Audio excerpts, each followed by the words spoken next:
మిత్రులందరికీ నమస్కారం. నేను మీ సంపత్ నాయక్ని. మిత్రులారా, తెలంగాణ రాష్ట్రంలో మున్సిపల్ ఎన్నికలు రానే వచ్చాయి. జనసేన పార్టీ నుంచి దాదాపు ఒక 330 పైగా ఒక వార్డు మెంబర్లు పోటీ చేస్తున్నారు.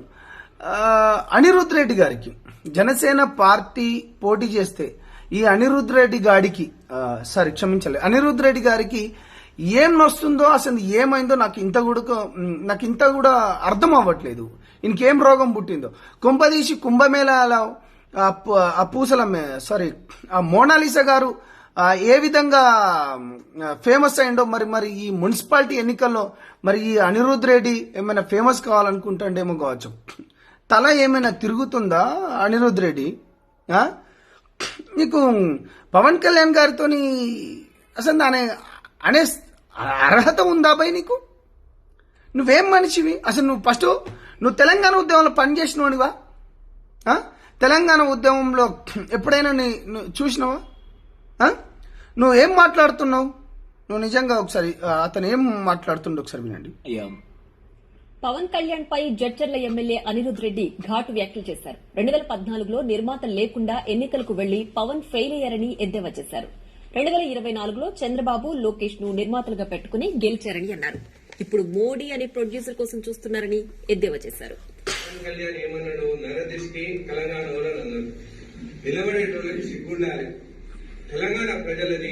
మళ్ళీ చూడండి, తెలంగాణ ప్రజలకు మళ్ళీ ఒకసారి వినండి. ఇప్పుడు మోడీ అనే ప్రొడ్యూసర్ కోసం చూస్తున్నారని ఎద్దేవా చేశారు. పవన్ కళ్యాణ్ ఏమన్నాడు? నరదిష్టి తెలంగాణ నిలబడేటోనికి సిగ్గు కాదురా, ఒక సన్నాసి, ఒక సిగ్గు తప్పినోడా. నీకు సిగ్గులేనోనిరా నువ్వు. నీకు సిగ్గులేనవి ఏం? దళిత బిడ్డలను, గిరిజన బిడ్డలను, బహుజన బిడ్డలను ఇవాళ సీట్లు ఇచ్చి నిలబెడతా అంటే నీకేం నొత్తందిరా? నీకేం బలుపురా? నువ్వేం మనిషిరా బాబు? అంటే మాకు సిగ్గు ఉండాలనా? అంటే దళితులకు సిగ్గు లేదా? అంటే గిరిజనులకు సిగ్గు లేదా? మీ పార్టీ తరపు నుంచి బీజేపీకి క్షమించాలి, బీసీ బిడ్డలకి మీరు ఎంత శాతం ఇస్తున్నారు? వాళ్ళ పర్సంటేజ్ ఎంత? మీరు ఇచ్చింది ఎంత? సాక్షాత్తు రేవంత్ రెడ్డి గారు ఏం మాట్లాడిండ్రు? నీకు ఎమ్మెల్యే సీట్ ఎట్లొచ్చిందో తెలుసా? నువ్వు ఎవడి మనిషివో తెలుసా? జగన్మోహన్ రెడ్డి గారి అప్పుడు సిటీ అనేప్పుడు అతను పార్టీ పెట్టినప్పుడు ఆయన సంకనాకడానికి పోయినావురా బాబు నువ్వు? అతనితో ఎందుకు తిరిగినావు? అతని పార్టీతోని ఎందుకు నువ్వు పోటీ చేయాలని చూసినావు? బుద్ధి ఉండాలిగా నీకు. మరి ఏం పీకనికి ఎవడి సంకనాకడానికి మరి అతనితో పోయి నువ్వు జత కట్టాలనుకుంటున్నావు?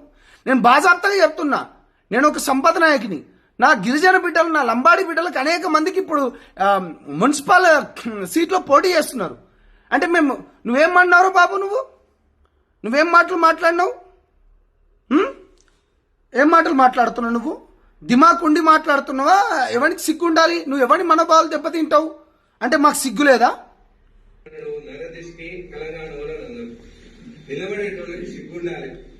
నువ్వు ఇచ్చినావురా బాబు? నీ పార్టీతో ఇచ్చినావు? నువ్వు సీట్లు ఇచ్చినావా మాకు? మేమున్న శాతం ఎంతరా బాబు? దళితులు ఉన్న శాతం ఎంత? బీసీలు ఉన్న శాతం ఎంతరా బాబు? మాకు సిగ్గు లేదంటావు. సిగ్గు తప్పినోడా? నీకు సిగ్గు లేదురా. ఫస్ట్ నీ పైన రేపు ఆగు. మా గిరిజన సంఘాల తరపు నుంచి నేను మీకు మా మనోభావాలు దెబ్బతీసినందుకు మేము పోటీ చేస్తున్నాం. మాలాంటి పేద బిడ్డలకు టికెట్ ఇచ్చిండ్రా బై? నువ్వు ఇచ్చినావా? నేను స్టేట్ ఫార్వర్డ్గా అడుగుతున్నా అనిరుద్ రెడ్డి, మా ఉస్మానియా బిడ్డలకు మాన్వత్ రాయ్కి ఎందుకు ఎమ్మెల్యే టికెట్ ఇయ్యలే? ఒక దళిత బిడ్డనా? చరణ్ కౌశిక్ యాదవ్కు ఎందుకు ఇయ్యలే? సీట్ ఎందుకు ఇయ్యలే? బీసీ బిడ్డనా? ఎమ్మెల్యే టికెట్ ఇయ్యలే కదా. అదేవిధంగా భిక్షం నాయక్ అని చెప్పేసి ఒక గిరిజన బిడ్డ ఎందుకు సీట్ ఇయ్యలే? ఒక గిరిజన బిడ్డనా? సిగ్గుండాలరా బాబు, సిగ్గుపడరా బాబు. దళిత బిడ్డ అయిన నాకు నేను మళ్ళీ చెప్తున్నాను, నేను కట్టరు తెలంగాణవాదిని, నికార్సైన తెలంగాణవాదిని. తెలంగాణ ఉద్యమంలో నా పైన 100 కేసులు ఉంచుకున్నా. ఇగో నేను ఒక గిరిజన బిడ్డను, నాకు టికెట్ ఇచ్చిండు. ఒక బీసీ బిడ్డ అయిన అబ్బాయి ఎవరు? తమ్ముడు రామకృష్ణకి ఇచ్చిండు. అదేవిధంగా సతీష్ అనే అబ్బాయికి ఇచ్చిండు, మీ సతీష్ రెడ్డి అనే అబ్బాయికి. ఆ అబ్బాయి కూడా ఎమ్మెల్యే టికెట్ ఇచ్చిండు. అదేవిధంగా ఒక గిరిజన బిడ్డ ఇంకో ఆమె ఆ సత్తుపల్లి నుంచి మీరు ఇచ్చిండ్రా? మీ మొక్కాలేనా? అసలు నీ తెలంగాణ ఉద్యమంలో నువ్వు ఎక్కడైనా పనిచేసినావు బాబు? నువ్వు ఏం మాట్లాడుతున్నావు? 2009 నుంచి నేను అప్పుడు పిహెచ్డి చేసేటప్పటి నుంచి నేను తెలంగాణ ఉద్యమంలో 100 కేసులు అయినాయి. ఏంది నీ పైన ఏ ఒక్క కేసు చూపెట్టు నీ పైన? అరే నీ సొంత నీ మొన్నటి సర్పంచ్ ఎన్నికల్లా నీ రంగారెడ్డి కూడా ఎక్కడ? నీ సొంత పల్లెనే కదా. ఎవరు గెలిచిండ్రు? బీజేపీ గెలిచిండ్రు. సిగ్గు తప్పినవాడా? ఫస్ట్ నీ ఊర్లో నువ్వేం చేయాలి? నీ ఊర్లోనే నువ్వు గెలవని నువ్వు పవన్ కళ్యాణ్ గారి పైన అంటావా? పవన్ కళ్యాణ్ గారు ప్రొడ్యూసర్ అని వెతుకుతాండా? 2014లో మేము సపోర్ట్ ఇచ్చినాం. 2018లో బాజాప్తగా చెప్తానా, పవన్ కళ్యాణ్ గారు 2 చోట్ల ఓడిపోయిండు. 2 చోట్ల ఈ దేశంలో బాబాసాహెబ్ అంబేద్కర్ లాంటి వాళ్ళే ఓడిపోయాను. 2 చోట్ల ఓడిపోయినా కానీ మూలన కూర్చోలేదురా బాబు. వచ్చిండు 2 రోజులలోనే బయటకు వచ్చిండు. మళ్ళా మాట్లాడిండు. ప్రజల మన్నలను పొందుతా అన్నాడు. ఇది రాజకీయం అనుకున్నాడు. బాజాప్తగా 2023లో 21 ఎమ్మెల్యేలకు 21 ఎమ్మెల్యేలను పోటీ చేసినాం, గెలిపించుకున్నాం. నువ్వు మా నాయకుడిని అంటావా? నీ పైన రాజ్యాంగబద్ధంగా ప్రజాస్వామ్యబద్ధంగా పోరాడుతున్న జనసేన పార్టీ నువ్వు ప్రజల మధ్యలో చిచ్చు పెట్టడానికి ఉన్నావు. నువ్వు ప్రజల మధ్యలో చిచ్చు పెట్టడానికి ఉన్నావు. ఎవర్రా బాబీనే? రాజశేఖర్ రెడ్డేనా? ఒక్క నిమిషం లైటింగ్ ఇది. రాజశేఖర్ రెడ్డి 2004లో ఎవరెవరితో పొత్తు పెట్టుకున్నాడు? ఎవరెవరితో పొత్తు పెట్టుకున్నాడు? సిపిఎంతో పెట్టుకున్నాడు, సిపిఐతో పెట్టుకున్నాడు, మన ఎవరు కారు గుర్తుతో పెట్టుకున్నాడు. నువ్వు పవన్ కళ్యాణ్ గురించి మాట్లాడతావు. తెలంగాణ ప్రజలని మనందరినీ నరదిష్టి మన కళ్ళు మంచి కావాలన్న ఆయన. అరే నువ్వు మళ్ళీ వినరా బాబు. నువ్వు చెవిటోని కావచ్చు, నీకు చెవులు పనిచేస్తలేవు కావచ్చు. నువ్వు ఎట్లా ఎమ్మెల్యే అయినావో పాపం నా బిడ్డలు ఎంత బాధపడతారు. ఆల్రెడీ అక్కడ ఉన్న వాళ్ళకి మా వాళ్ళకి అడిగితే, మా లంబాడి బిడ్డలను అడిగితే చెప్తాను, మా బీసీ బిడ్డలను మా దళిత బిడ్డలను అడిగితే చీచి నీ అమ్మ వీనికి ఎందుకు ఓటేసినామని. అరే నరజిష్టి ఎట్లా అన్నారా నాయన? గత ప్రభుత్వంలో ఉన్నప్పుడు వాళ్ళు కోనసీమ ప్రాంతం మంచిగా ఉంటుంది అనుకుంటా అన్నాడు. అయినా ఇవన్నీ కాదు అనిరుద్ రెడ్డి.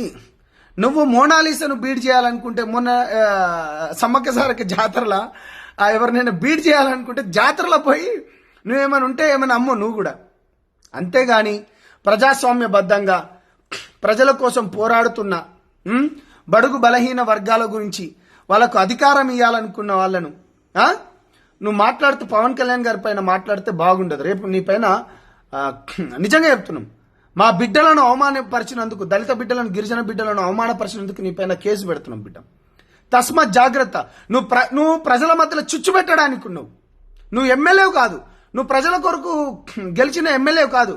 ఏమనంటే తెలంగాణ ప్రాంతం నువ్వు ఎక్కడున్నావు బాబు తెలంగాణ ఉద్యమంలా? అసలు నీ ఒక బొమ్మ చూపెట్టు, నీ పైన ఎన్ని కేసులు అయినా చూపెట్టు. నేను తెలంగాణ నాయకునిగా చెప్తున్నా, నేను తెలంగాణ విద్యార్థి ఉద్యమాల్లో పాల్గొన్నా ఒక నాయకునిగా చెప్తున్నా. నేను చెప్తున్నా కదా, నువ్వేడున్నావు తెలంగాణ ఉద్యమంలో? నువ్వేడున్నావు? ఇగో మా బిడ్డల పైన మీ ప్రభుత్వంలో ఇట్లా దాడులు చేస్తా అంటే ఇగో నేను చేసిన ఇవన్నీ ఉద్యమాలు, ఇవన్నీ మేం చేసినాం రా బాబు, మేం చేసినాం.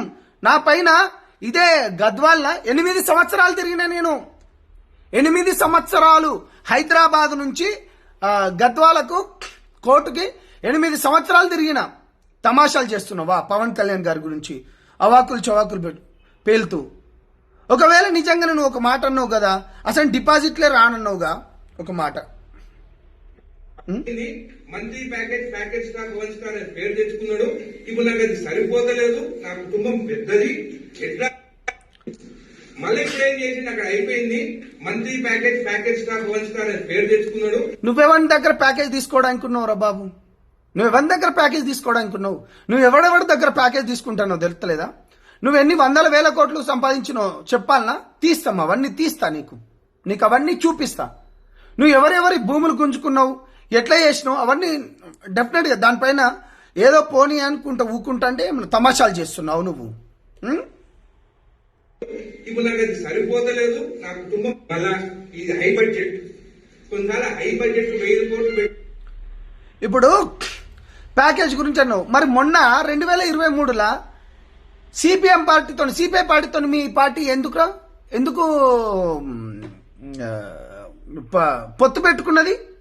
బుద్ధి ఉండాలి కదా మాట్లాడాలంటే, బుద్ధి కనీసం ఇంగిత జ్ఞానం కూడా ఉండాలి కదా. మోడీ ఆ మోడీ ప్రొడక్షన్ లో ఇప్పుడు తెలంగాణకు రావాలని అనుకుంటున్నారు. బాజాప్తగా మోడీకి సపోర్ట్ ఇస్తాం రా భయ్, బాజాప్తగా మోడీకి సపోర్ట్ ఇస్తాం, మోడీ గారికి సపోర్ట్ ఇస్తాం. ఈ దేశాన్ని, మా హిందుత్వాన్ని కాపాడుతున్నాడు కాబట్టి. ఏం సోనియా గాంధీ ఎక్కడామే? ఇటలీ ఆమె కాదా? ఎక్కడికి వెళ్ళి వచ్చి ఎన్ని సంవత్సరాలు అధికారంలో ఉన్నారు మీరు? 60 ఏళ్ళు. మీ కాంగ్రెస్ పార్టీ హయాంలో ఏ నుంచి జెడ్ వరకు జరిగినాయిరా నాయన అన్యాయాలు. పవన్ కళ్యాణ్ గారి పైన ఒక్క మచ్చలేదు. మళ్ళా ఇది హై బడ్జెట్, కొన్నిసార్లు హై బడ్జెట్ 1000 కోట్లు పెట్టినవి కూడా 50 కోట్లు రావు. సో ఈ హై బడ్జెట్ గెలుస్తారా ఓడిపోతారా అనేది ప్రజలు నిర్ణయించాలి. తెలంగాణకి వచ్చిన తర్వాత మళ్ళా ఆందోళన కన్ను మన తెలంగాణ పైన పడ్డది. మన భూముల రేట్లు ఎక్కున్నాయి. నిజంగా ఆంధ్ర బిడ్డలకు నేనేమంటున్నానంటే, ఇక్కడ ప్రాంతాల వారిగా విడిపోయినా కానీ తెలుగు సమాజం అంతా ఒకటి కలిసే ఉన్నాం, మంచిగానే ఉన్నాం. నిజంగా మీకు ఏమాత్రం చిత్తశుద్ధి ఉంటే రానున్న మున్సిపల్ ఎన్నికల్లో ఇంకొకటి కూడా అన్నాడు పవన్ కళ్యాణ్ గారు, ఫార్వర్డ్ కమ్యూనిటీ అన్నారు. కొండా సురేఖ గారు అక్కడికి వెళ్ళిన, అరే నాయన కొండా సురేఖ గారు కూడా మున్నూరు కాపు సామాజిక వర్గమే, పవన్ కళ్యాణ్ గారు కూడా కాపు సామాజిక వర్గమే. నీకు ఆ సొయ్యి కూడా లేదు నీకు. ఇవాళ కాపు బిడ్డలారా, తెలంగాణ కాపు బిడ్డలారా, మిమ్మల్ని అవమానపరిచిండు. ఇవాళ మీ సామాజిక వర్గానికి చెందిన పవన్ కళ్యాణ్ గారిని అవహేళన చేస్తూ ఫార్వర్డ్ కమ్యూనిటీ అనుకుంటా. ఫార్వర్డ్ కమ్యూనిటీ ఇక్కడ ఈయనే. మళ్ళీ నువ్వు జనసేన పార్టీకి డిపాజిట్లు రాకపోని ఇవాళ ఈ దేశంలో మీ పార్టీ ఎక్కడున్నది? ఈ దేశంలో మీ పార్టీకి అసలు ఏమైనా పుట్టగాతులు ఉన్నాయా? సిగ్గు తప్పినోడా, మీ పార్టీని ఆఖరికత్తే పశ్చిమ బెంగాల్ ఆ మమత కూడా మీతో పొత్తు లేదు. కాబట్టి ప్రజాస్వామ్యంలో ఎవరు ఎక్కడైనా పోటీ చేస్తారు, ఎవరైనా రావచ్చు, ఎవరైనా పోటీ చేయొచ్చు. ఇది రాజ్యాంగం కల్పించిన హక్కు. నీకు గిట్ట సొయ్యలేదు కావచ్చు. రాహుల్ గాంధీ గారు ఒక రాజ్యాంగం అనే బుక్ పట్టుకొని తిరుగుతాడు కదా, అదొకసారి చూడు. నీకేమైనా నీకు ఏమాత్రం చిత్తశుద్ధి ఉన్నా అర్థమైందా? నీ పార్టీ నుంచి ఎంతమంది మా దళితులను, మా గిరిజనులను, మా బీసీ బిడ్డలకు ఎన్ని సీట్లు ఇచ్చినావు చెప్పు నువ్వు. ఒళ్ళు జాగ్రత్త పెట్టుకో అనిరుద్ రెడ్డి, ఖబర్దార్ అని హెచ్చరిస్తున్నాం. పిచ్చి పిచ్చి తమాషాలు చేయకు. ఒక తెలంగాణ ఉద్యమకారునిగా చెప్తున్నాను. నెక్స్ట్ ఎలక్షన్లో నువ్వు ఎట్లా గెలుస్తావో చూస్తాం. ఖబర్దార్ బిడ్డ. జై తెలంగాణ, జై జనసేన, భారత్ మాతాకి జై. మోడీ గారి నాయకత్వం వర్ధిల్లాలి, పవన్ కళ్యాణ్ గారి నాయకత్వం వర్ధిల్లాలి. థ్యాంక్ యూ మిత్రులారా. నేను మీ సంపత్ నాయక్.